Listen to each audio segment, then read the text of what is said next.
Friend, nalaglag yung cellphone ko. Pag ako nawala, ito yung ebidensya ha.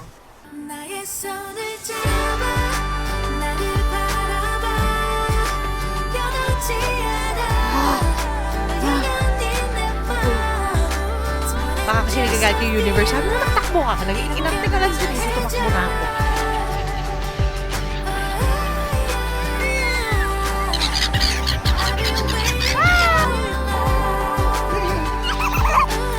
Enjoy. Medyo mainit, no? Mainit yung siya. Masarap. Hi, I'm Chris, a Rocketera homeschooling nanay kay Liam at kasama ang aking Diyosawang si Justin. Let's make the most out of my remaining years before I turn 40 at samahan niyo ako sa aking journey! Akalain nyo yun, friend! Nakatulog ako ng sapat kaya nakagising tayo na medyo maaga-aga para makapag-running, makapag-walking tayo sa coastline. I am just so proud of myself and I'm so happy I get to do this. I had to wear something that can cover my nose and mouth. Kasi uubuhin ako, friend. Ang dry nung air at ang lamig. There's the sunrise! I am so blessed. Thank you, Lord, na experience ko ito. Ang ganda. Anyway, ang dami na pong tumatakbo. Nakikita niyo ba yan? Ang daming tao sa beach na ganitong oras. Oh, may mga tumatakbo na, friend. Unahan na tayo. Yeah, it's not a race, pero carryable. So, ayun, kita mo ng mga matatanda. Alam nyo, baka manawa kayo sa akin kasi nakailang balik ako dito sa Blue Line Park. Medyo malapit lang kasi siya, 20-minute walk from our Airbnb. But this place is just so magical and so maganda. I'm here. You know what my greatest regret is? Hindi ko dinala yung running vest ko. Pero okay na lang kasi nanghiram ako kay Daddy Justin. Pero yung pinaka-pinanghinayang ko, hindi ko dinala yung walking sticks ko. Sana nakapag-Nordic walk ako dito. Oh.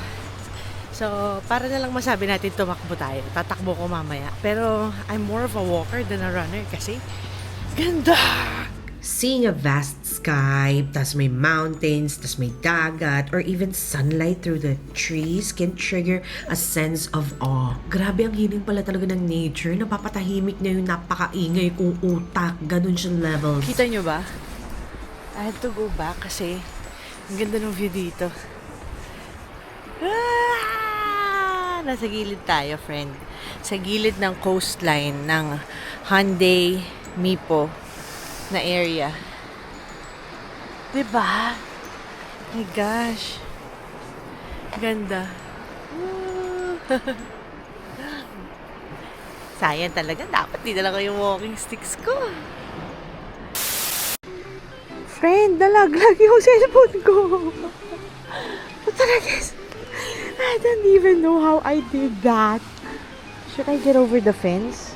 O baka hulihin nila ako. O, nalaglag yung telepono ko. Pagbablog sana ako. Pagluhod kong ganon, nalaglag. Nahawakan ko pa. Kaso yung mag-safe lang ang nahawakan ko. Yun ang nailigtas ko.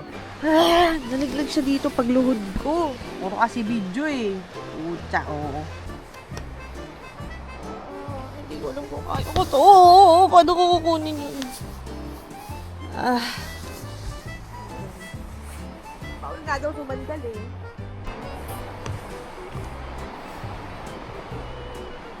Sige, I'll do it. Pag ako nawala, ito yung ebidensya ha. Kailangan may tapakan ako eh.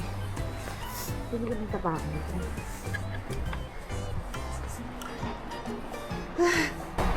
No one's here. Where are all the CCTVs when you need them? Teka, hindi ko maisip anong gagawin ko.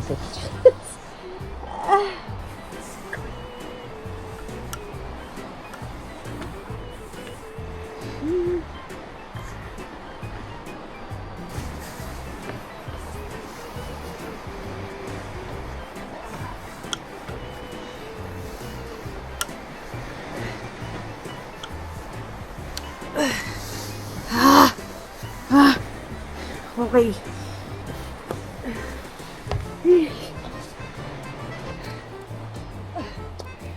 Got it. Ay, paano tayo papanik?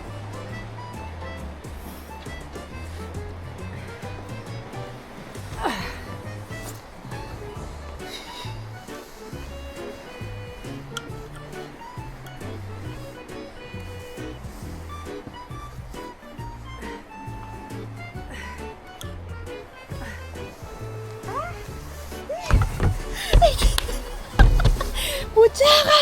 Papatayin mo pa ako! Okay, I got the phone. Let's go. Whew. Let's get out of this place. So bago kayo magalit sa akin, I wasn't vlogging like this nung nalaglag siya. I was planning to vlog using the small camera. Siya nalaglag siya. So, having said that, I wasn't vlogging like this. Hindi ko ginagamit yung phone. Ang gagamitin ko sana yung isa. Para ipakita sa inyo yung view. Kaso, hindi ko na zipper yung bulsa ko. Kaya siya nalagdag.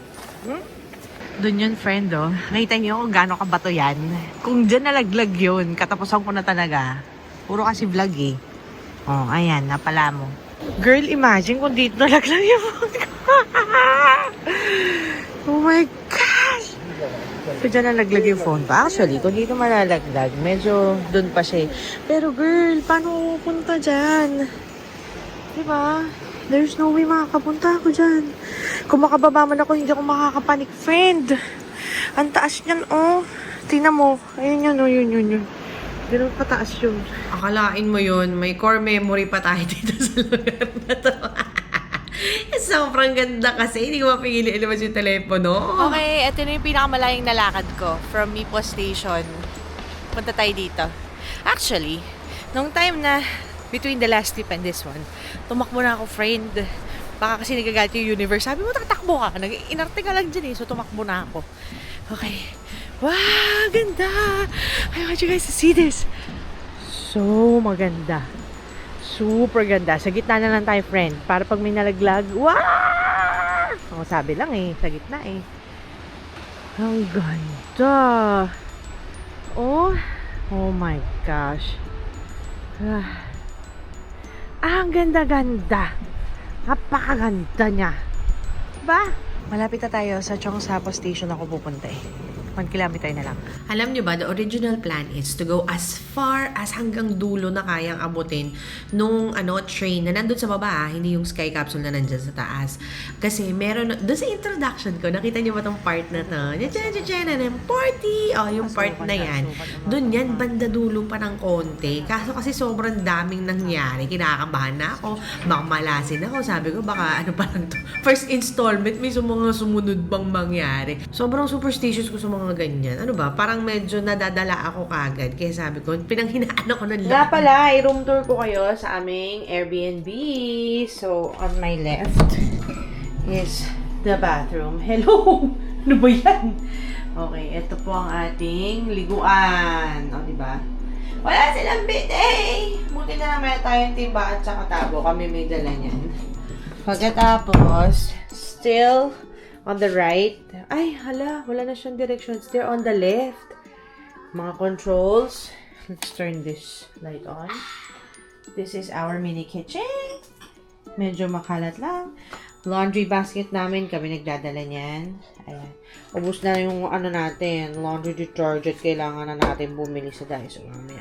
Bawal magluto. Doon ako naiinis eh. Sabi dun sa Airbnb, service apartment, tapos bawal magluto.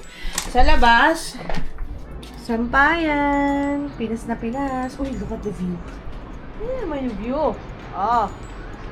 Maganda. Sobrang taas. Nasa 23rd floor kami. So, ako may dala nitong sampayan na to. Kasi ang mami ko siya obsessed sa paglalaba while traveling. Ito sa kanila. Ito yung provided nila. Kalit-lit na sampayan. Anong matutuyo dyan? Buti na lang may ganito ko. Sa mga camping section ko ito nabibili. So, anyway, here is the living room. Let's turn on the light. Here's Liam. Kumakain ng noodles. Medyo makalat. Well, realistic version ng room tour to. Maleta ni Liam, maleta ni Daddy Justin, duffel bag ng mga extra gamit. And here's my maleta. Makita kayong bra, yan yun na. Ayan. This is the bedroom. Good for 4 siya. Actually, kung may malit kayong bata, pwede pa mag 5 eh. May sampayan na naman. Kasi ang mami kasi mahilig maglaba. Ayan. Nakakatuyo naman kami dito. In fairness, ang galing dito sampayan na to, ayan. So, yun ang aming room tour ng aming Airbnb dito sa Santalia Hyundai Beach, Busan. Yarn, exactly. Meron akong nakita ng mga locals and some tourists na nagpapakain sa mga seagulls. So sabi ko kay Liam, tara, labas tayo after ng breakfast. Sumama ko sa beach. Beach! Aray! Ayan na, magagamit niya na yung toys niya. Let's go! Oh, tara. Uy, saya niya oh. So, free day natin today! Kaya nandito tayo sa Liam, sa beach side. Yes. Hanap tayo ng spot para makapag camp si Mami Kiss. Buti na lang may payong akong dala. Medyo tirik ang araw. Medyo mainit, no? Dapat siguro magpayong. Buti na lang may payong si Mami Kiss. Chichan! Oh, tinali ko na yung buko. Kanina kasi pinapawisan na, pero ngayon medyo okay. Pag may shade, malamig eh. Liam, anong tawag sa construction natin? Yung mga solid pieces, baka echas yan ah. Bakit na? Tanggalin mo yung mga solid pieces. Underground Digging Corporation. Underground Digging Corporation. That's where we find unearthed treasures. That's right. Ayan.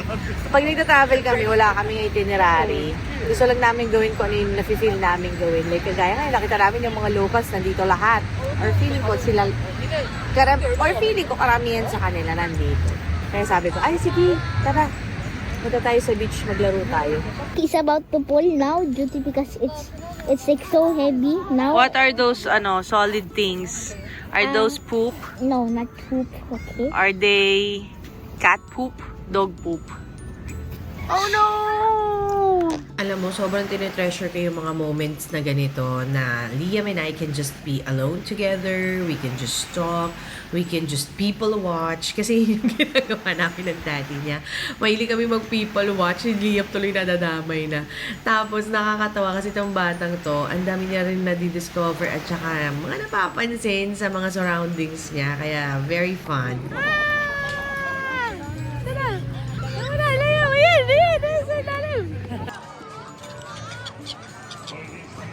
Wala! Ah! Kayo naman! Ah! Taas mo lang! Taas mo lang! Dali! Okay! Sige lang! Taas mo! Taas mo yung kamay mo! Like this, oh! Oh, dalawa tayo. Oh, yan ah.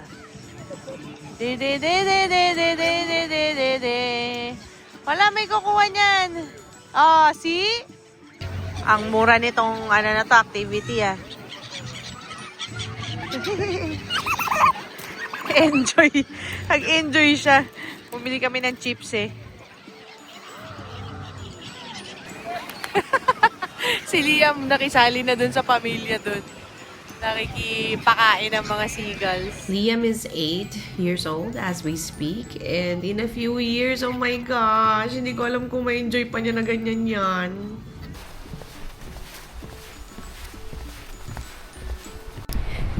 Another day, another adventure. Ito na yung last full day namin dito sa Hyundai. Bukas, lilipat na kami ulit sa may Busan Station. So, since this is our last full day, ako ay maglilibot ulit along the coastline. Dito tayo pupunta. O, diba? My gosh, nakatali na po ang aking camera. Para, ayan na, may tali na. Teka, ayan. Para hindi na siya ulit malaglag. Ang ganda, oh. Ang ganda dun, oh. Oh, may nagpo-moment dun sa baba. Anyway. Ganda. Napakaganda talaga. Ako ay walang balak na pumunta sa tabing dagat. Pero baka meron naman. Ano ba talaga? Ang ganda pala kasi dun sa baba, oh. Sige, baba na tayo. Minsan lang naman tayo nandito. Baka hindi ko na maulit to eh. Hindi gawin na natin ngayon. Ayan, ang ganda. Buti bumaba ako. Uy, shucks. Parang this requires concentration. Baka dumausdos ako pa ibaba. Okay ka lang ha. Malalaki pala yung hakbang niya pababa. Medyo nakaka-shokot din siya. Ayan, friends. Ooh, medyo mabato. Baka ako'y mabizaglat. Paano kaya tayo pupunta doon? Ay, Umalis na si ate. Sige, dito na lang ako uupo. Gusto ko sana mag-emote siya. Ay, ang cute naman si mami. Nagdo-drawing siya doon, oh. Si nanay. Kaso ko si Delicates. Delicates ba? Try natin po dyan. Am I going to hurt myself? Am I going to hurt myself? Yeah, I don't know. Dito na lang ako para sure. Uy, panoorin nyo ako sa TikTok tsaka sa Instagram. Nag-journal ako dyan. Moment ako dyan. Ano. Dinala ko si DM dito kasi may mga tao na gumagawa. Ano ba tawag dyan? Rock tower? Stone tower? O, nakalimutan ko. Basta may ano yun, Japanese term, di ba? Ang saya-saya kasi, nadala ko rin sila dito. Sobrang nakakatawa yung experience. Si Liam, hindi talaga siya nalulula. Ang lakas-lakas ng loob nitong batang to. Tuwan-tuwa siya. Ako lamig na. Si Liam, walang nararamdaman lamig to eh. Kaya kailangan talaga ako nagre-regulate sa body temperature nito eh. Ayan, nakakatawa kasi I get to experience this with the entire family. And eto na naman tayo, may core memory na naman. Alam nyo, kapag na-try nyo na yung sky capsule, yung blue line, o kaya yung train, ayan, try nyo naman maglakad dito, libre pa. Uy, wala akong maganon. Poporma sana ako ng ganun. Ayan sila, yan. Nag-meet sila dun sa taas. Ayan, na ata namin, pang-apat naman namin dito sa Busan, pero first time ko na nakapaglakad talaga dito. Ang daming mga spots na pwede kang umupo, magnilay-nilay. Nakakatuwa. Ngayon gusto kong pumunta doon. Sana nakikita nyo. Merong, doon, no? Patag dyan. Lighthouse. Punta tayo doon sa lighthouse in a little bit. Tapos imi-meet up ko na sila Daddy Justin nyo sa dulo sa may Cheongsapo. Ayun, nakakatuwa lang. Dala kayo ng backpack, my gosh. Ang hirap magporma-pormahan dito na yung mga pang-IG. Hindi ko talaga alam paano nila nagagawa yung nakaboot sila with heels and all that. Kasi, ang haba na lalakarin, friend. 20,000 steps. So, kung kayo ipoporma, make sure na functional at saka komportable kayo. Tara na. Lakad na tayo dun. Dito pala ako sa mga gilid-gilid dumadaan. Pwede ka naman dyan, isang diretso lang. Kasabay mo yung, yung train tracks. Pero ako, dito ako sa mga gilid-gilid. Ayan, friends! We have arrived at Cheongsapo Station. It's right there. Dyan iikot tong mga sky capsule. Asan na sila? Ay, asan na yun? Ayun. Ayun. Doon iikot yung mga sky capsule. Pabalik dun sa Mipo Station. Maghanap lang ako ng cafe. Kasi may kailangan akong mga i-approve ng mga bagay-bagay from my colleagues back home. So, kailangan natin ng maupuan. Kailangan natin makaupo at makapag-isip to make better business decisions. Samahan nyo, alam ko may cafe doon. Gusto ko ng chamomile tea. So, I found a spot. Last time nandun ako, bumili ako chamomile tea. Pero nagutom ako nung nakita ko yung fish cake. Yung chamomile tea nasa 5,000 won. Eto, dalawang fish cake, 4,000. Dito na lang tayo. At least meron akong itutulak gamit ang aking panulak at saka mainit yung sabaw. Masarap.